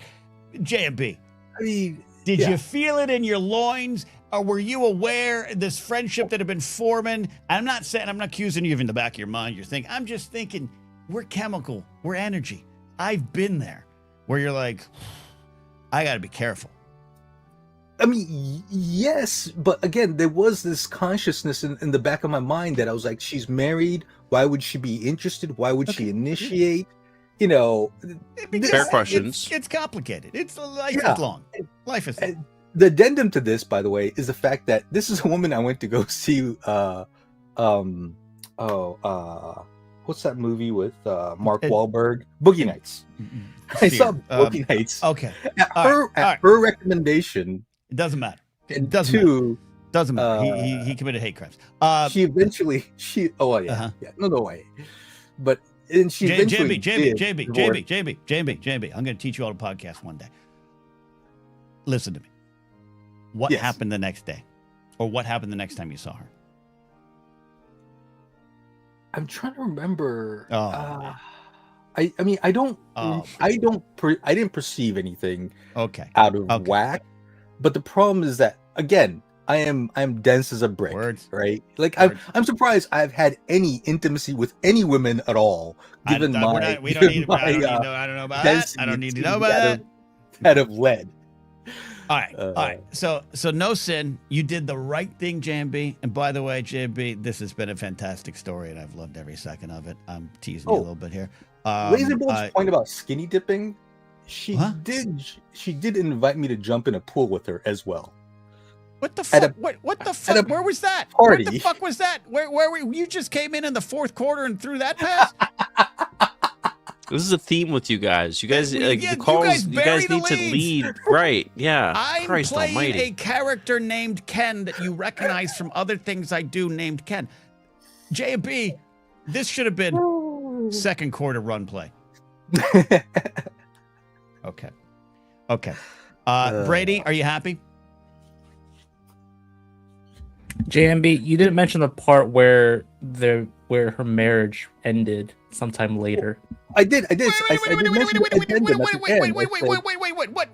asked you what happened the next day, and you were like, I can't recall. Because it JB, wasn't the she next left day. her husband, her sexless He wrecked the marriage. She left wrecked her the marriage. sexless marriage. No, And he didn't even get laid. there was some time after. He got all the guilt, none of the pleasure. In which I need a sandwich. Hey, I went to private Catholic schools all my life too. All right, Yeah, join the club. That's what I'm saying. That's why I said also. Okay. When JB, when did she leave this guy? It was sometime after I quit the job, and we slowly kind of like stopped talking. Weeks, months. This is okay. This is what It was probably months. It was probably months. I mean, there was always. Alan Smithy's right. This is starting to get to sin territory. When you was this a weekend? Just yes or no? Was this a weekend or a festive event night? Whatever. What is festive event? The pool thing was at a party that I got invited to. That on a I separate took her as a +1 kind of a thing. With her?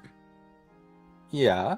Oh, have you met her husband? Oh my, yeah. Did you know the husband? I met him once, I think. You dog. At what point? Early? Later? You dog, you. It's somewhere in the middle because, like I said, initially he couldn't come out, but I think he came out to visit. So later. Okay. So yeah. Steve, I've been here.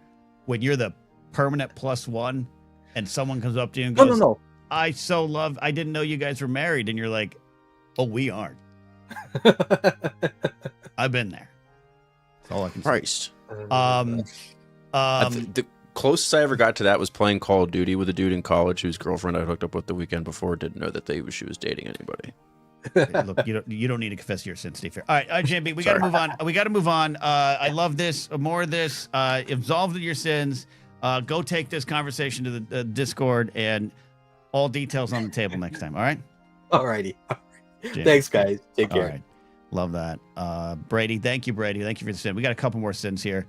I might have to move. I don't know what I'm going to do with GOT. Okay. This poor organist. All right. Yeah, this organist keeps playing. All right, thanks, Brady. All right, Addie wants to confess. Addie says she wants to confess a wholesome sin. I think we need one after that. I think we need one. And then we'll get Jared. I do not know what Jared's going to confess. Addie, welcome back to the show. Confess your sin. I mean, we've established I only have wholesome sins. The day I come in here with a real sin is the day that we all worry. A lot of parking violations. I like this. Yes, I like it. Okay. Well, no parking violations this week. I haven't left my house since Sunday before 3 feet of snow dropped on it. Smart.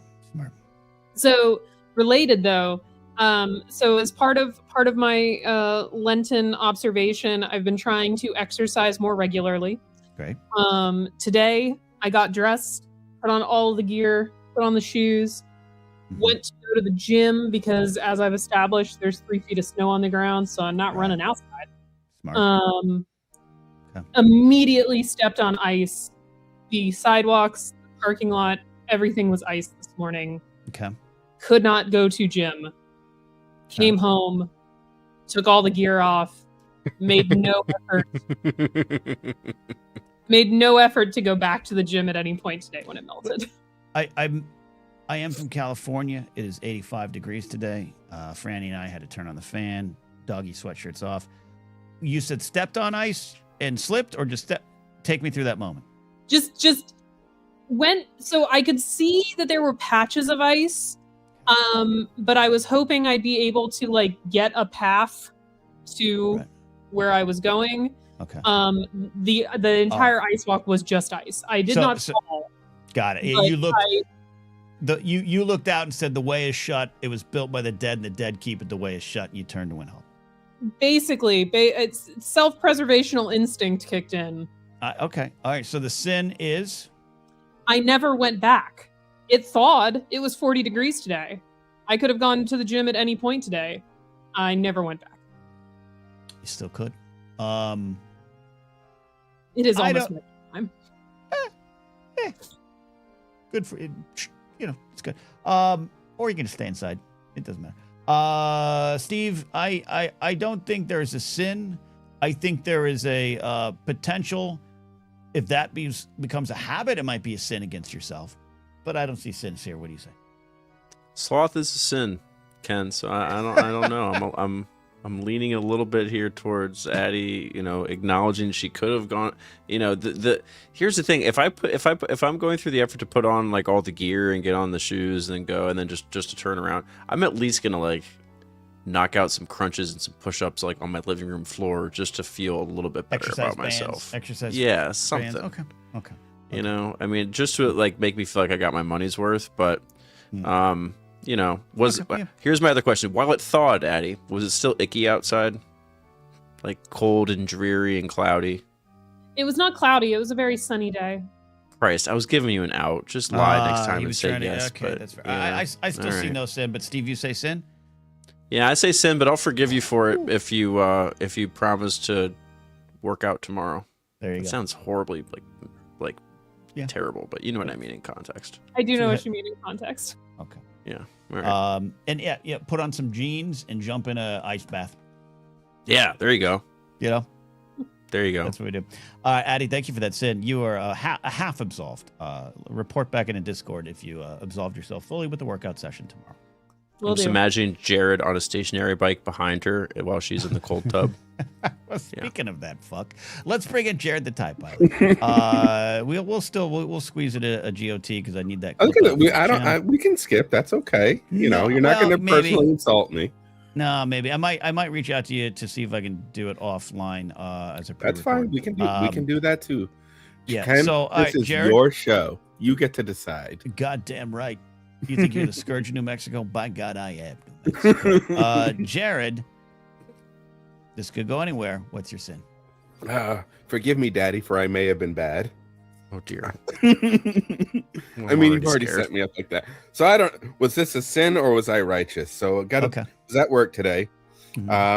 Delivery guy was coming in on like a U-Haul size truck with stuff for our cooler, and due to all the snow, we don't have much good parking.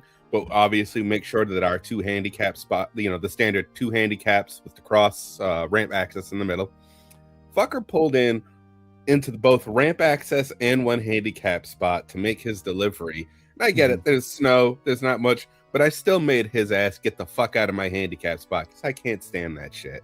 Was I an asshole to the delivery guy, or was I righteous to my handy? Because I have got many regulars who are either elderly, or I've got this one very sweet veteran who lost his leg in Iraq and whatnot.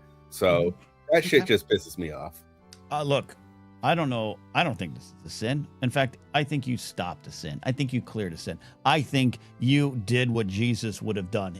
Throws money changers out of the temple, clears the handicap spots. I think you did good, Jared. This is Jared flipping the table on those damn money changers. This is him, telling those folks. Yeah, I mean, you're not only did you do a good thing morally, you did a good thing for your capitalistic, industry by ensuring that your regulars could still access. Yeah, exactly. You were being a good little corporate man. Physics buddy Joe. Thank you, Jared. My son requires a handicap spot, and it's amazing how horrible people are about blocking those spots. They are. And at the mall, when I was at the mall, we saw this all the time, and it's a real tough spot. There's not much you can do. Police, LAPD would do a sting. Traffic division would do a sting, and there's a lot of misuse of it. A lot of, and by the way, I'm not saying like when you get, I'm not going to question if I see you get out of the car and it appears to me that you look completely fine. That's not what this is. It could be something else. It could be a condition. It could be anything. So I'm there for that. And trust me, I had to train my officers on that. Like, don't assume. Also, just like you can't ask anyone, is that a service dog? You set yourself up for a lawsuit. 100% setting yourself up for a lawsuit. But the amount of people who just abusing someone else's placard to walk 15 feet less at a mall is daily. So Jared, you're a Cape Crusader for society. I appreciate that, fellas. I do. But I am one of those people, if I see somebody pull in, they don't throw the placard up and they get out. If it's a first-time person, I'll just kindly ask them, do you happen to have a placard? All right, just next time, please don't do that. But I've had regulars. One guy, very long story that I won't get into. We eventually got him trespassed for being a dickhead. Continuously tried to park there. Young kid in his 20s. One of those puts holes in walls Kyle's type. And with his always excuse was, I'm just coming in to grab his sleeve of root beer Dr. McGillicuddy's nips. I'm like, no, I refuse to serve him until he moved his goddamn car all the time. That's fair. I think that's good. Jared, I think no sin, you're actually a hero. And that's a great way to close this segment down today. Thank you, Jared. So there you go. Jared, Jared, I'll reach out to you if you got time around, Saturday or something. I'll knock out that episode. Yeah. Just we get the Discord going. We just said we did have a very last week's sin segment. Other than Addie's great sin, wasn't a success. People didn't call in, but you don't have to call in. You could put it in the chat. We'll take it. But J&B with a home run of a call. Jared, dare I ask? Uh-oh.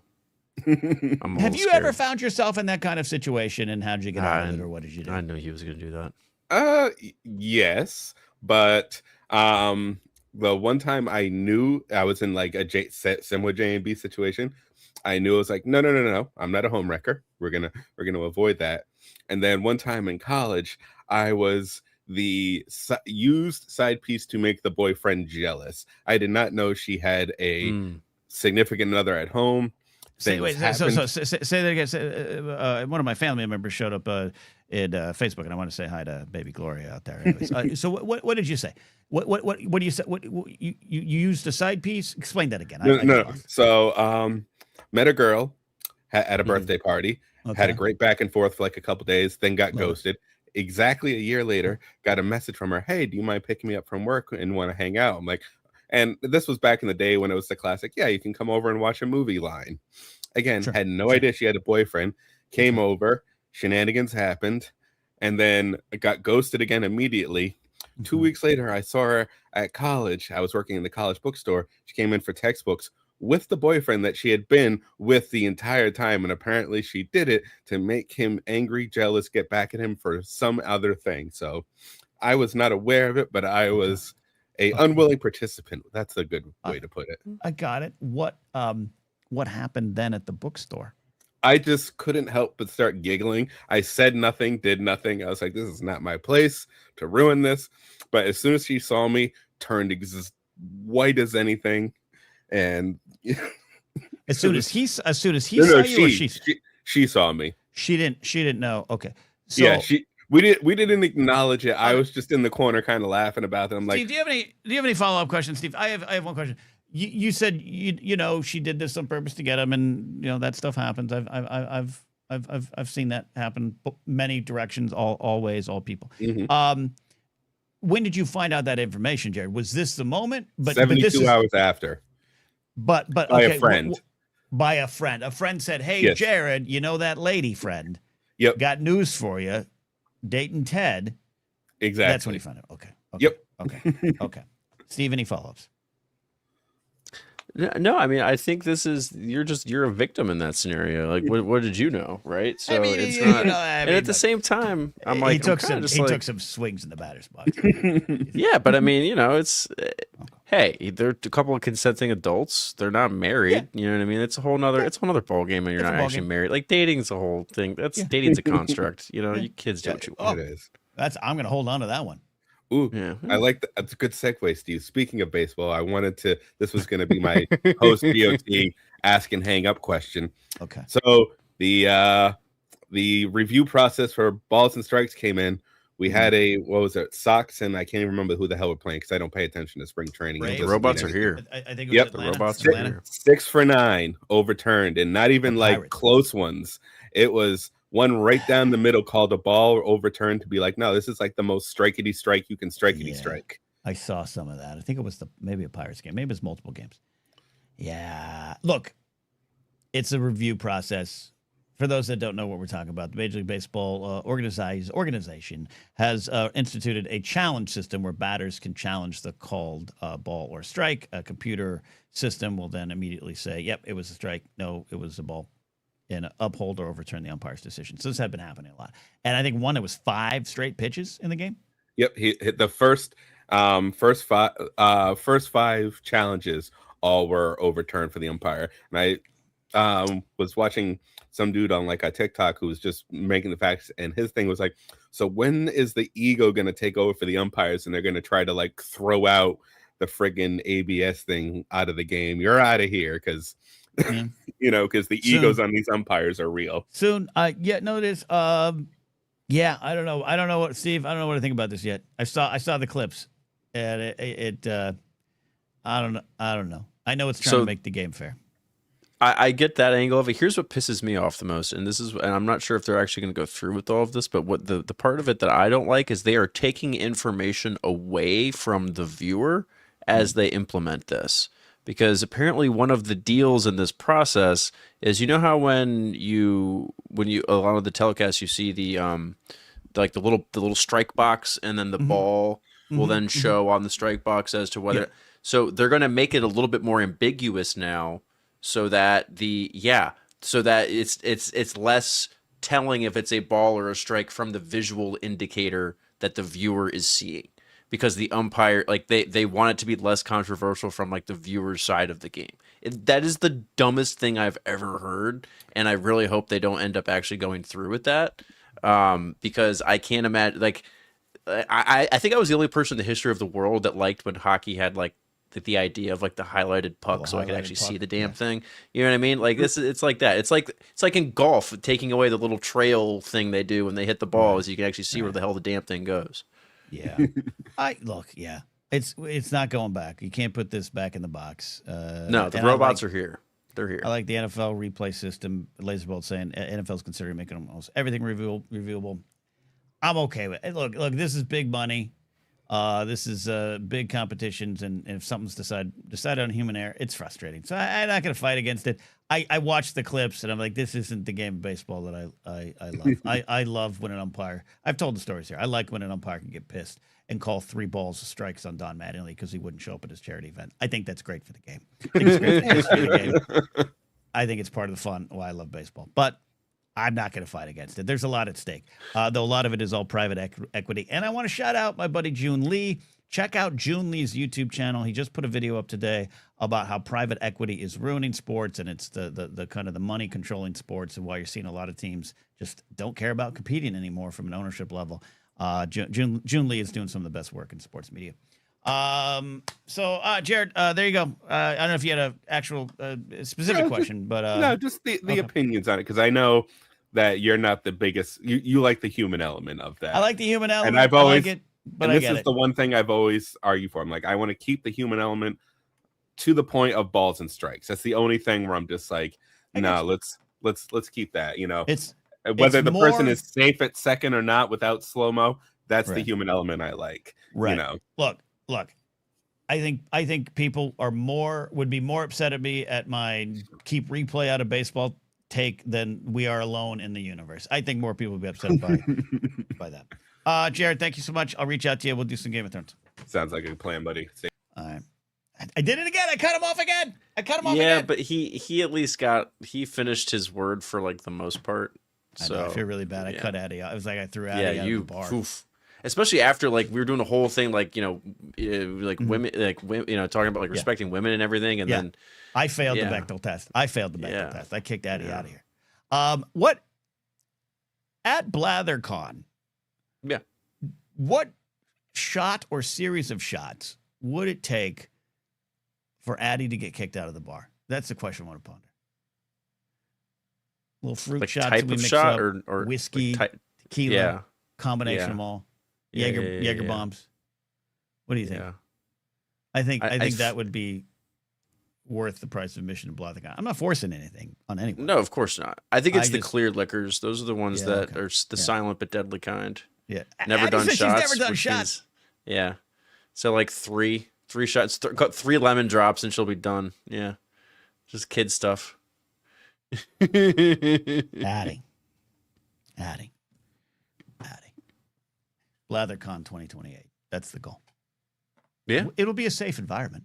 We're not going to 2028. Wait, is that no? We got to do. It's 2027, right? Isn't that celebration? We're doing it at LA. We're crashing. Celebration. I'm just that's just a crash. I think BlatherCon will be official by then.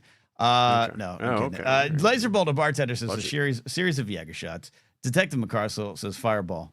Yeah, I wouldn't put Fireball on any. In front of a first-time drinker. No, yeah, well, not first time. She's had alcohol, but like a first-time shotter. Nah, Fireball is. It's a lot. That's a lot. Addy's the best. I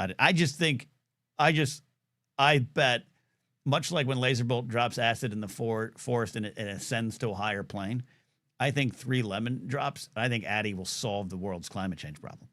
Yeah, it'll be like Russell Crowe in A Beautiful Mind. She'll just start like writing shit on napkins in the bar, and just all of a sudden we'll understand. We'll have a faster than light. That's all we need to do is get Addy liquored up, and we'll figure out like faster than light drives, and we'll call it the Addy drive. It will just clear the neural pathways to a solution to save us all. Like the brain thing with like getting hit in the head and being able to speak German. That's Addy's whole. God, don't you love it when shit comes just full circle like that? Full circle, great way to end the show. My friend Claudia showed up in chat earlier and said that story about Mary Steenburgen is true. I believe her. So there you go. You guys are all the best. We will be back Saturday for a Silly Saturday. Silly Saturday does return. Maybe some buzz balls. We'll see. We'll see if we can make that happen. I appreciate you all. Great month here. Thanks for all your patience on some of the weekends I missed. But I'm also living life a little bit, Steve. I'm also living a little life. What can I live that life, Ken? You only got one. Have some lemon drop shots is what I'm saying. All right, that is it. We'll see you next time here in the Blathering. Bye.